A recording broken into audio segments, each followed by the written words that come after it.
Hola amigos, llevo hablándoles de Dios ya unos cuantos programas y he dicho cosas que son fundamentales para conocer a Dios, cosas que forman parte de nuestro patrimonio teológico, es decir, de nuestro dogma sobre Dios.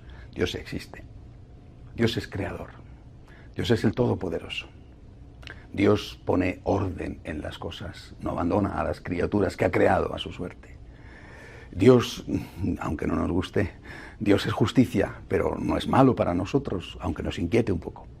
Dios es misericordia y la misericordia siempre se reirá del juicio, es decir, la misericordia siempre triunfará cuando el hombre pida perdón. Ese fue el tema de la semana pasada, un tema realmente importante.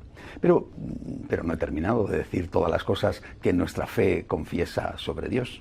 Hoy quiero dar un paso más, diciendo dos cosas que son complementarias. Dios es uno y Dios es trino. La unidad de Dios y Dios es familia, la Santísima Trinidad. La unidad de Dios, es decir, la existencia de un solo Dios, pues no fue intuitiva para el ser humano. Ya les he dicho que sí que fue intuitivo para el hombre el hecho de que existía Dios. Les hablé, si no fue en el primero, fue en el segundo o en el tercer programa, acerca de esto. Es decir, el ser humano ha intuido siempre que Dios existe. No era algo que el hombre no podía comprender, al contrario, la intuición de la existencia de Dios y el efecto positivo que creer en la existencia de Dios tenía para el hombre forma parte de la cultura humana. Y les dije, de hecho, la palabra cultura viene de culto, es decir, la relación con Dios genera cultura, mientras que el ateísmo, la afirmación de que Dios no existe, la fe en la no existencia de Dios, no genera nada más que soledad, una soledad personal y una soledad colectiva. No ha generado cultura, no ha existido hasta ahora nunca una cultura propiamente dicha atea. Las pruebas de la cultura atea sería más hoy en día la cultura que hacen algunos ateos. Bueno, y esta será naturalmente juzgada por la historia. Dicho esto, vuelvo al tema. La unidad de Dios, la unicidad de Dios, Dios es uno, esto no fue intuitivo por el ser humano. El hombre en primer momento, según todo parece indicar, pues creyó en muchos dioses. De hecho, hoy todavía hay religiones numéricamente muy importantes donde se cree en ese politeísmo, en esa pluralidad de dioses. Bueno, esto es una cosa que cuesta trabajo entender a la razón, porque si un dios es más importante que otro, en realidad ese dios súper importante, ese superdios sería el verdadero Dios. Es decir, pensar que el Zeus de los griegos, como el Dios supremo, no era el verdadero Dios, pues me parece que es una cosa que a mí, por lo menos a nosotros católicos, nos cuesta trabajo entender.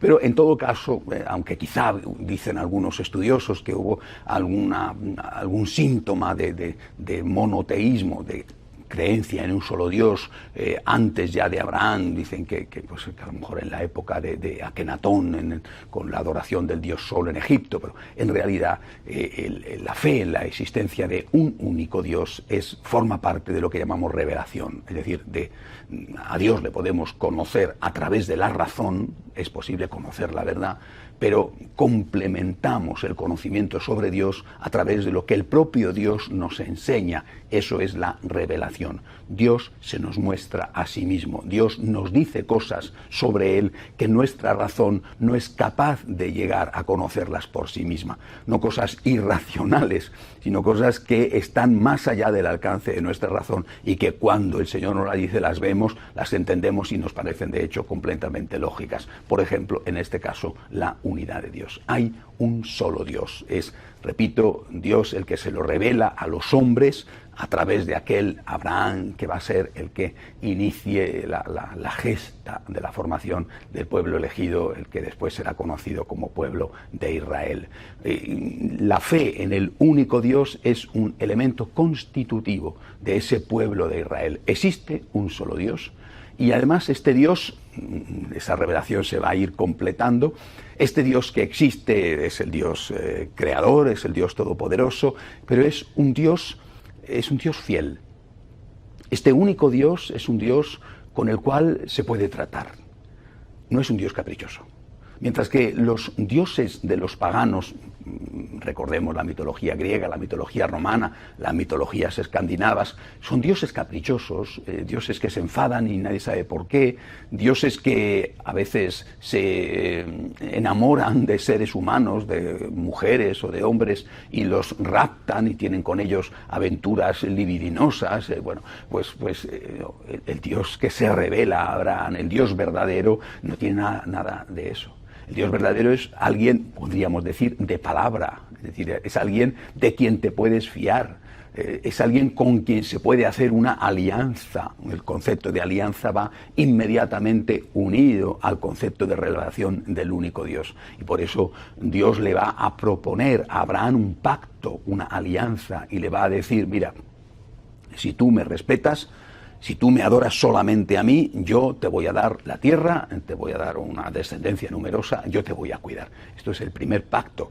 Yo te prometo que cumplo mi palabra, ahora tú tienes que cumplir la tuya. Este es el primer pacto, la primera alianza, lo que después será el germen de lo que llamamos nosotros el Antiguo Testamento, la antigua alianza, que irá dando sus pasos, ¿verdad? Y irá continuando su revelación, no solamente con Abraham, sino después con Isaac, con Jacob, con José, por ejemplo, por supuesto con Moisés, con los reyes, de una manera especial el rey David, con los profetas, es decir, después con algunos de los personajes de la literatura sapiencial o con los macabeos, hasta llegar a nuestro Señor Jesucristo, con el cual se va a inaugurar la nueva alianza, el Nuevo Testamento. Pero desde esos orígenes ya nos queda claro, Dios es uno, Dios es fiel, te puedes fiar de Dios, puedes hacer un pacto con Dios, Dios cumple siempre. Es el hombre, por desgracia, el que con mucha frecuencia no cumple. Por tanto, primer concepto sobre Dios, primer concepto, podríamos decir, de alguna manera revelado, específicamente revelado, porque aunque no todo lo que he dicho antes es intuitivo, pero de alguna manera sí, ¿no? Pero en cambio, primer concepto revelado, la unidad de Dios. Dios es uno. Y antes de pasar a la otra parte, y quién la revela, que va a ser Jesucristo, algunas consecuencias sobre la unidad de Dios, porque tiene unas consecuencias morales, unas consecuencias para nuestra vida que son muy importantes y que hay que destacar. Si Dios es uno, la unidad es un valor. Es decir, la unidad, estar unidos a Dios, pero estar unidos también entre nosotros, y estar unidos en la familia, eso es un valor. Eso es algo que merece la pena cuidar y cultivar. O sea, si nosotros, y como enseña la Biblia, estamos hechos a imagen y semejanza de Dios, y ya les he dicho a ustedes que eso significa que de ahí, de esa imagen y semejanza, tenemos y extraemos lo que entendemos como derechos humanos, la dignidad especial del hombre. Si nosotros que estamos hechos a imagen y semejanza de Dios, entonces nosotros tenemos que imitar a Dios, que es uno.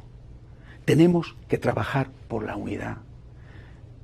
Hacer un esfuerzo y un sacrificio por la unidad va a ser siempre algo necesario, obligatorio, positivo, bueno para el ser humano. Nosotros, si no trabajamos por la unidad, entonces estamos a merced de la división, y la división es la obra del demonio. Es decir, la división es algo que nos va a separar, no solamente de Dios, sino que nos va a separar entre nosotros. Pongamos ejemplos, ¿no? La unidad de Dios, traducido a las relaciones humanas, por ejemplo, la unidad de la patria. Cuando tantas veces que estamos viendo cómo en determinados sitios eso se quiere romper, la unidad de la raza humana. No existen divisiones marcadas por la raza. Todos somos iguales ante Dios, blancos, negros, amarillos, pobres, ricos, hombres, mujeres, niños, ancianos, sanos, enfermos. Todos somos iguales ante Dios, la unidad de la especie humana. La unidad entre los pueblos. Bueno, pues está bien que tú seas patriota de tus colores, de tu bandera, de tu país, sí, pero no en contra del otro, no convirtiéndote o deseando convertirte en un predador que mediante un colonialismo económico o mediante un colonialismo militar entra en la casa del otro para quedarse con algo que es suyo. La unidad, repito, es un valor a todos los niveles, no digamos al nivel familiar. Una familia sin unidad es una familia donde hay división, donde hay caos, donde hay el infierno. Es una familia en la cual no se puede vivir. Y esto lo sabemos todos y lo experimentan algunos. Es decir, una familia puede ser un sitio maravilloso o puede ser un sitio horrible donde no hay quien esté, precisamente porque no hay unidad. Es decir, porque cada uno hace lo que le da la gana. Por lo tanto, primera cosa, primer valor, afirmamos Dios es uno, hay un solo Dios, la unidad es algo por lo cual merece la pena esforzarse, por lo cual hay que luchar, primera cosa. Esta revelación de la unidad de Dios, como he dicho, es una revelación que se empieza a hacer sobre todo a partir de Abraham. Bueno, no termina la revelación sobre Dios con Abraham o con el Antiguo Testamento o con el último de los profetas. Viene nada menos que el Hijo de Dios, la segunda persona de la Santísima Trinidad, a hacerse hombre para salvar al hombre con la redención derramando su sangre, sí, pero también para completar la revelación, porque si nosotros estamos hechos a imagen de Dios, conocer quién es Dios es algo que nos interesa muchísimo. Si yo no sé quién es Dios, ¿cómo voy a saber quién es el hombre? ¿Quién debe de ser el hombre? Si Dios es mi imagen, mi modelo, mi deber ser, yo necesito saber quién es Dios para saber cómo tengo que ser yo. Si a mí se me presenta una imagen de Dios unida, sé que la unidad es un valor. Pero si solamente existiera eso, si solamente se me dijera Dios es uno, podría caer en la trampa de considerar unidad como sinónimo de uniformidad. Dios es uno, efectivamente, pero esa unidad no es uniformidad. Y por eso nuestro Señor completa la revelación iniciada con Abraham diciendo Dios es uno y Dios es trino. Dios es uno, sí, pero dentro de la unidad de Dios hay tres personas distintas, Padre, Hijo y Espíritu Santo. Dios es familia, diciéndolo, utilizando un concepto que quizá pueda resultarnos un poco más fácil de entender. Quiero leer un texto a propósito de esto. El Catecismo lo enseña así: la Trinidad es una. No confesamos tres dioses, sino un solo Dios en tres personas. La Trinidad consubstancial. Es el Concilio de Constantinopla el que lo afirma así. Las personas divinas no se reparten la única divinidad, sino que cada una de ellas es enteramente Dios. El Padre es lo mismo que es el Hijo lo mismo que es el Padre y el Hijo lo mismo que el Espíritu Santo, es decir, un solo Dios por naturaleza. Esta es una cita que dentro de este texto que estoy leyendo del Catecismo pertenece al Concilio de Toledo del año 675. Cada una de las tres personas es esta realidad, es decir, la sustancia, la esencia o la naturaleza divina. Nosotros confesamos, porque así nos lo enseña Jesucristo, que lleva con esto la revelación a su plenitud. Nosotros confesamos que Dios es uno, pero que Dios es familia, que existe en la unidad de Dios la Trinidad, el Padre, el Hijo, el Espíritu Santo. Un solo Dios verdadero, tres personas distintas, iguales en naturaleza, que participan de la común naturaleza, iguales en dignidad, pero que son tres personas distintas. Uy, ¿cómo explicar eso? Después veré las consecuencias morales, espirituales que tiene, pero ¿cómo explicar la Santísima Trinidad? Pues no es nada fácil, ¿verdad? Y así lo han reconocido siempre los santos, por eso se llama de hecho el misterio de la Santísima Trinidad. Bueno, me atrevo a poner aquel ejemplo que atribuyen a San Agustín, ¿no? Que estaba meditando un día paseando por las playas del norte de África, de aquella ciudad donde era obispo, y estaba pensando sobre este dogma, sobre este misterio de la Santísima Trinidad. Paseaba por la playa, arriba, abajo, bueno, no lograba, y era una gran inteligencia la suya, no lograba, y entonces vio un niño que jugaba junto al mar, en la arenita de la playa, y que tenía una concha, y que iba continuamente, había hecho un agujero, y continuamente iba y cogía agua del mar y lo llenaba, la metía en el agujero y después de meterlo en el agujero veía que el agua filtraba y que desaparecía e iba corriendo al mar y podía atraer agua en la concha, la volvía a meter en el agujero, volvía a suceder lo mismo, así una y otra vez. Y el santo pasaba por allí, al final se despistó un poco de sus meditaciones y vio lo que hacía el niño, se acercó al pequeño, le dijo: ¿pero qué estás haciendo? Quiero meter el mar en este agujero. El santo, pues en fin, un hombre adulto, sonrió y le dijo: pero no te das cuenta que el mar es muy grande, que no lo puedes meter en este agujerito.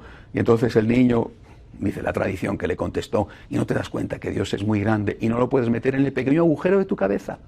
Yo no sé si esto es verdad o es una tradición, y no sé cómo se debió de quedar San Agustín si escuchó esta respuesta, pero la respuesta, desde luego, es muy acertada también para nosotros. Nosotros creemos en este dogma. Es el dogma de la Santísima Trinidad. Existe un solo Dios. Este único Dios son a la vez tres personas distintas. Y puedo poner ejemplos: el ejemplo del triángulo equilátero, que es un triángulo pero que tiene tres lados iguales, tres ángulos iguales. Puedo poner el ejemplo de una empresa que tiene tres, digamos, divisiones: una división, por ejemplo, de informática, una división de logística, una división de venta al público de productos de menudeo. Bueno, es una sola empresa con tres ramas. Puedo poner el ejemplo de una familia: es una sola familia, pero en esa familia está el papá, la mamá y, por ejemplo, un hijo, ¿verdad? O está el papá, la mamá y la abuelita. Es una sola familia, no son tres familias, es una sola familia, pero hay tres personas distintas dentro de esa familia. Pongamos el ejemplo que sea, pero sobre todo entendamos.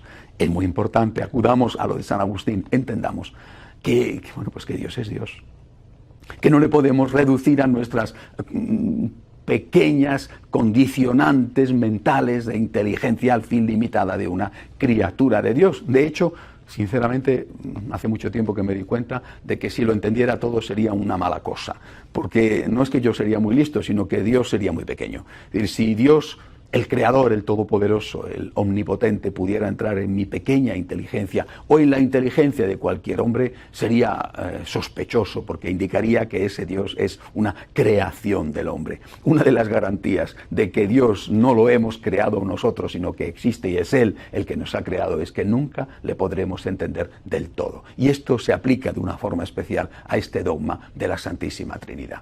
Uno y trino. Y ahora veamos las consecuencias de la Trinidad. Veamos las consecuencias de que Dios sea familia. He dicho, Dios es uno, la unidad es un valor. Pero Dios es trino. Luego entonces la Trinidad es otro valor. ¿Y qué valor representa la Trinidad en sí misma? Representa las legítimas diferencias. No el caos. No. Representa las legítimas diferencias que tienen que ser aceptadas, respetadas y valoradas y aceptadas como buenas, no como algo tolerado porque no me queda más remedio, sino como algo bueno, algo que enriquece. El otro es un don para mí con su diversidad. Dicho de otra forma, el Padre no pretende despersonalizar al Hijo. El Padre no quiere que el Hijo deje de ser él mismo. El Padre está feliz con la existencia del Hijo. Y el Padre y el Hijo no pretenden despersonalizar al Espíritu Santo. No pretenden que el Espíritu Santo deje de ser el Espíritu Santo para que se convierta en una especie de padre secundario o hijo secundario. Es decir, o que simplemente deje de existir y lo absorban ellos.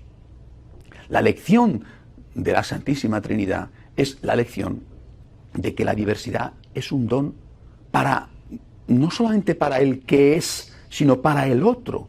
Es decir, es un don para nosotros, la complementariedad. Por eso decimos, volvemos a recordar, que Dios creó al hombre y a la mujer. Es decir, creó al ser humano como hombre y mujer. No los creó iguales. Era necesaria esa complementariedad. Y el hecho de que la mujer sea distinta del hombre es bueno para el hombre. Y el hecho de que el hombre sea distinto de la mujer es bueno para la mujer. No digo que sea fácil, y sobre todo a veces, pero es bueno. La complementariedad, la existencia del diferente, la existencia del otro, no es vista por nosotros, como citaba hace 1 o 2 semanas, como citando a Sartre, al filósofo ateo francés, no es vista por nosotros la existencia del otro como una amenaza, como el infierno. Es vista por nosotros como un don, como una riqueza. El otro, que es distinto de mí, es un don para mí. Existe y su existencia no me da miedo. Al contrario, lo agradezco. Agradezco que sea diferente. No experimento, por ejemplo, la vida de familia como una vida marcada por las luchas, por las tensiones, por el deseo de imponerme sobre los demás o por el deseo de acallar las opiniones o los gustos que son distintos de los míos. la vida de familia no es una lucha permanente por ver quién tiene el mando a distancia de la televisión. No es una lucha permanente por ver quién es el que decide a dónde se va de vacaciones o cómo se pasa el fin de semana. No es una lucha permanente para ver quién hace menos los trabajos de casa y quién, por lo tanto, queda siempre por encima. No puede ser así. Experimento la existencia del otro, experimento la diversidad como una riqueza para mí. Experimento la existencia del otro como un don que agradezco porque me complementa, aunque, repito, esto no sea siempre fácil, esto cueste. Naturalmente cuesta más cuando el otro no vive su diferencia, su ser diferente de mí como un don para mí, sino que lo vive como una agresión para mí, que es lo que sucede, por desgracia, como consecuencia, como ya he dicho, del pecado original. Pero cuando yo vivo mi diversidad como un don y el otro vive su diversidad como un don para mí o para el resto, eso es una maravilla. Eso es lo que nos enseña la existencia de la Santísima Trinidad. Por lo tanto, gracias a la unidad se evita el caos. Gracias a la unidad se evita que, por ejemplo, la familia se convierta en una pensión barata, donde cada uno hace lo que le dé la gana, donde cada uno entra y sale cuando quiere, donde no hay normas, donde no existe una hora de cenar o una hora de almorzar, o cómo tienen que hacerse las cosas para utilizar el cuarto de baño, o qué hay que hacer para la ropa, ¿no? Un caos, en definitiva. La unidad evita el caos. Pero la unidad sin diversidad se convertiría inevitablemente en dictadura, se convertiría en uniformidad, o por lo menos, si no inevitablemente, correría el riesgo de convertirse en uniformidad y en dictadura. La Trinidad nos recuerda que hay que respetar las legítimas diferencias del otro. Comprendo que el concepto legítimas diferencias no es un concepto que a lo mejor resulta fácilmente entendible o practicable, porque uno pensará que esto es una legítima diferencia y el otro pensará que no es una legítima diferencia. Esto es muy probable. Pero en cualquier caso hay que hacer un esfuerzo por entender que el otro tiene derecho a ser él mismo. El esposo tiene que hacer un esfuerzo por entender que su mujer es una mujer y que no puede pretender de ella que sea su amigo de la infancia.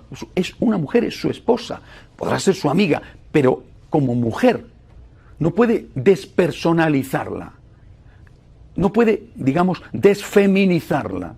Y el hombre que entiende esto acepta y valora a su esposa y no va a reclamar de ella que haga lo que no puede hacer.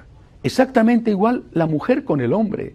No puede pretender despersonalizar al marido, no puede desmasculinizarle, no puede pretender que se convierta en un apéndice suyo, que se convierta en alguien que simplemente está en casa para, por ejemplo, llevar el dinero o para tener una figura de compañía. Tiene que aceptar la masculinidad, tiene que aceptar que es diferente. Podremos decir que quizás sea más tonto, no lo sé, pero en todo caso tiene que aceptar que es diferente. Ese aceptar al otro como un don forma parte de la esencia de nuestra fe. Lo vemos en la Santísima Trinidad y eso tiene unas implicaciones morales fundamentales para la vida de familia. Cuando eso lo planteamos así, entendemos cómo tenemos que comportarnos. Y cuando no lo planteamos así, muchas veces, inevitablemente, se genera la fricción y se genera más pronto o más tarde la ruptura, el divorcio. Eso que hablo de los cónyuges, lo puedo decir exactamente igual, de la relación entre padres e hijos. Es un adolescente, es un joven, es un niño, no es todavía un adulto. Es que tú no fuiste tú un día un niño o un adolescente. Trátale, por lo tanto, como lo que es. Al revés también, es un adulto, no es un niño como tú, no es un adolescente como tú. Entiende que tiene otros criterios, otros valores, otra experiencia. Igualmente con los ancianos, es un abuelito, tiene otro ritmo, tiene otra historia. No pretendas que tenga tus criterios o que tenga tu velocidad. En definitiva, este dogma de la unidad de Dios, ligado, unido al de la Santísima Trinidad, nos está dando un modelo de familia y un modelo de comportamiento. La unidad es un valor. La unidad es un valor, efectivamente, pero también el respeto a las legítimas diferencias es un valor. Ambos hay que cuidarlos. Y eso solamente será posible con el amor que es Dios. Dios es amor. Porque Dios es amor, es posible en la Santísima Trinidad vivir la unidad y vivir el respeto a esas legítimas diferencias. Y eso es lo que nosotros tenemos que hacer. Quiero terminar hoy con un pensamiento de alguien que para mí ha sido muy importante, la fundadora de los focolarinos, Chiara Lubich. Ella decía, repito, para mí esto ha sido vital. Ella decía, vale más lo menos perfecto en unidad que lo más perfecto en desunidad. No decía lo imperfecto, el pecado no, lo menos perfecto. Es decir, hay que saber ceder. Hay que saber ceder para mantener la unidad, pero no hay que ceder en todo. No hay que ceder en todo, no hay que ceder en el pecado. Lo menos perfecto. Hay que saber ceder para mantener la unidad y a la vez hay que saber respetar al otro como es. Solamente así, con el amor, se puede vivir feliz en la tierra como en el cielo. Hasta la semana que viene, si Dios quiere.